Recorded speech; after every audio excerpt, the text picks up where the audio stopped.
నిరంకుశత్వ పాలన నడుస్తుందో అర్థం కావట్లేదు. ఉన్నవి 4 పార్టీలు, అందులో 3 పార్టీలు అధికార పక్షంలో ఉన్నాయి. మిగిలిన వైఎస్ఆర్ కాంగ్రెస్ పార్టీకి ఎందుకు ప్రతిపక్ష హోదా ఇవ్వరు? అసలు దేశ చరిత్రలో కానీ మిగతా రాష్ట్రాల్లో ఎక్కడైనా ప్రతిపక్షం లేని అసెంబ్లీ ఉంటుందా? అది ఆంధ్రప్రదేశ్లో మాత్రమే కనిపిస్తూ ఉంది. అసలు ఢిల్లీలో ఒకసారి 3 బీజేపీ ఎమ్మెల్యేలు ఉంటే వాళ్ళకి ప్రతిపక్షం హోదా ఇచ్చారా లేదా? మరి ఆంధ్రప్రదేశ్లో ఎందుకు ఇవ్వట్లేదు? వీళ్ళకి భయం. 9 నెలల్లోనే ఈ ఆంధ్రప్రదేశ్ రాష్ట్ర ప్రజల జీవితాలు తలక్రిందులు అయిపోయాయి. ఎంతో నమ్మి ఓట్లేశారు. ఆ ప్రజలే చెప్తూ ఉన్నారు, ఈరోజు నిరుద్యోగులైతే వాళ్ళ చెప్పులతో వాళ్ళు కొట్టుకొని ఇలాంటి ప్రభుత్వానికి ఎందుకు ఓటేసాంరా దేవుడా అని బాధపడే పరిస్థితులు తీసుకొచ్చారు. మహిళలు మోసం చేశారు, రైతులు మోసం చేశారు, నిరుద్యోగులు మోసం చేశారు, ఉద్యోగస్తులు మోసం చేశారు, చిన్నపిల్లల్ని మోసం చేయడం జరిగింది. అలాగే అన్ని రకాలుగా ప్రజలు మోసం చేశారు. ఇంకోవైపు ధరలు పెంచేశారు. సూపర్ 6 హామీలు అని చెప్పి ఏ ఒక్కటి కూడా నెరవేర్చలేదు. ఈరోజు తీసుకుంటే 15,000 కోట్ల రూపాయలు విద్యుత్ భారం ప్రజల మీద వేయడం జరిగింది.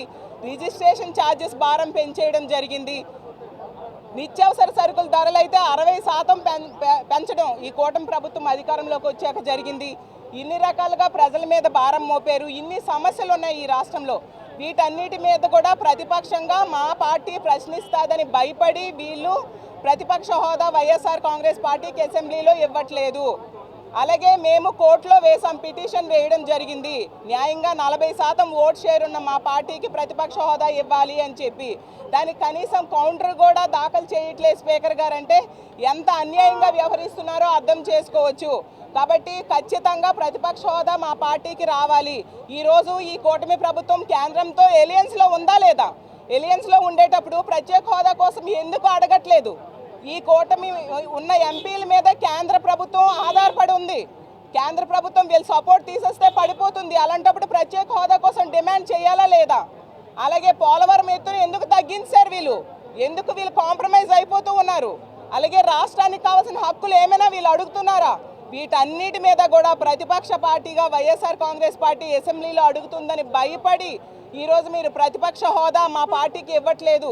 కానీ మీరు చూస్తూ ఉన్నారు, అప్పులు ఎంతగా మీరు పెంచేశారు. ఈరోజు 9 నెలల్లో 1,00,000 కోట్ల పైగా అప్పులు చేశారు. గతంలో పవన్ కళ్యాణ్ గారు అన్నారు, అతను ప్రతిపక్షంలో ఉండేప్పుడు కేవలం 50,000 కోట్ల అప్పులకే అప్పురత్న అవార్డు ఇస్తారట.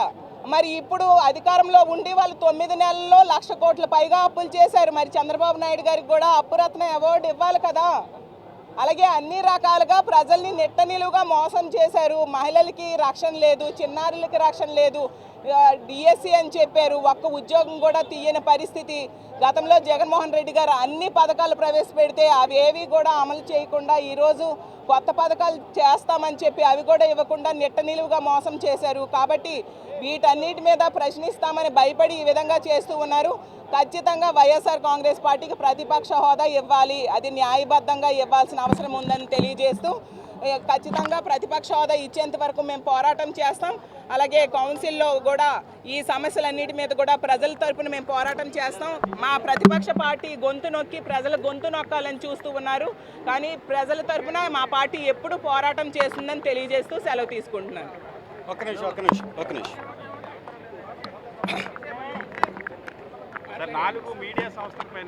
పక్షానికి అండగా నిలబడడం కోసం గవర్నర్ గారికి ఆ పదవి రాలేదు. ప్రజల పక్షాన నిలబడడం కోసం మాత్రమే గవర్నర్ గారికి ఆ పదవి ఉంది. గవర్నర్ గారు కూడా దాన్ని గుర్తించాలి. మేము ఎంత పోరాటం చేసినా అసెంబ్లీ సాక్షిగా ప్రతి సమస్యని మాట్లాడేటప్పుడు ఉండేటటువంటి విలువ బయట మాట్లాడితే ఉండదు అనేది మీరు చెప్పేది నిజమైతే ఆ మాట్లాడాల్సినటువంటి వేదిక మీద మాకు తగినటువంటి సమయం ఇవ్వాలా లేదా మీరు కూడా ఆలోచించాలి. ఇదంతా కూడా ఒక దగాకోరు పరిపాలన సాగిస్తున్నటువంటి కూటమి ప్రభుత్వం యొక్క ఎత్తుగడ కావాలని ప్రతిపక్షం లేకుండా చేసేటటువంటి ప్రయత్నం తప్ప ఇంకొకటి కానే కాదు. అధికార పక్షానికి 11 మందిని ఎదుర్కొనేటటువంటి సత్తా లేదా? సమాధానం చెప్పేటటువంటి సత్తా లేదా? ప్రతిపక్షంలో ఉన్నా కూడా 11 మందిమే కదా మేము ఉండేది. 11 మందికి కూడా సమాధానం చెప్పలేదా? అంటే మీ తప్పులు బయటపెడతాయనా? మీరు చేసే దోపిడీ బయటపడుతుందనా? మీ అరాచకాన్ని బయట పెడతామనా? ఇందుకేనా అనేది స్పష్టంగా వారి యొక్క చేతల్లోనే కనపడుతుంది. కాబట్టి ఇమీడియట్గా గవర్నర్ గారు ప్రతిపక్షాన్ని గుర్తించాలి. వైఎస్ఆర్ కాంగ్రెస్ పార్టీకి ప్రతిపక్ష హోదా ఇవ్వాలి.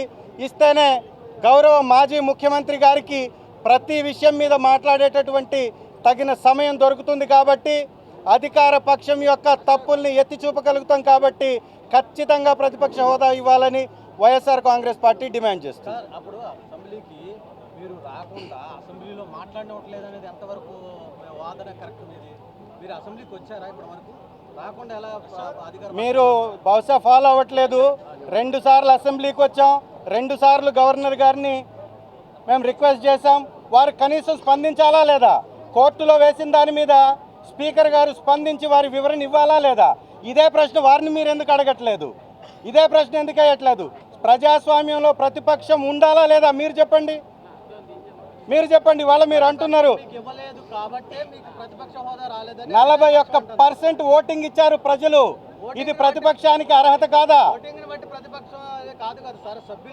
ప్రజాస్వామ్యంలో ఓటే ముఖ్యం.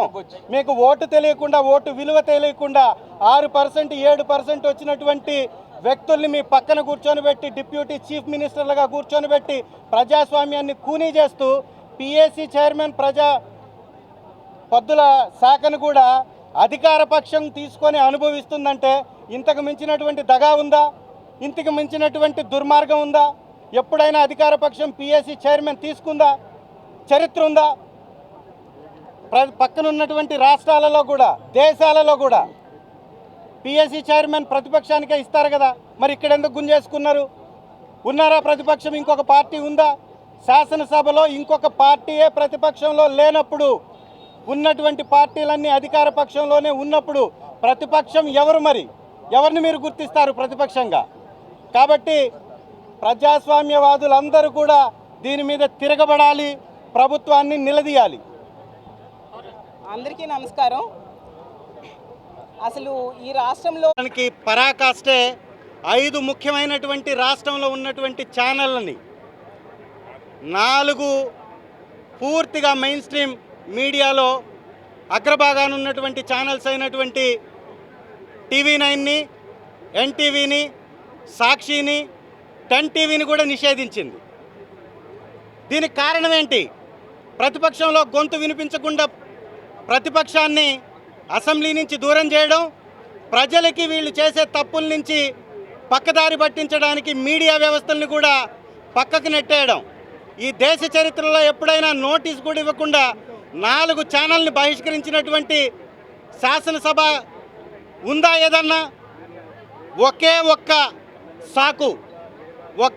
సాకు ప్రతిపక్ష నంబర్ లేదు అనేటటువంటి సాకు చూపించి ప్రజలకి నిజాలు తెలియకుండా చేస్తున్నటువంటి ఈ కూటమి విధానాలని ఎండగట్టాలి. ఈ నిరంకుశ పాలనని ప్రజలు తరిమి కొట్టాలని వైఎస్ఆర్ కాంగ్రెస్ పార్టీ తరఫున డిమాండ్ చేస్తుంది.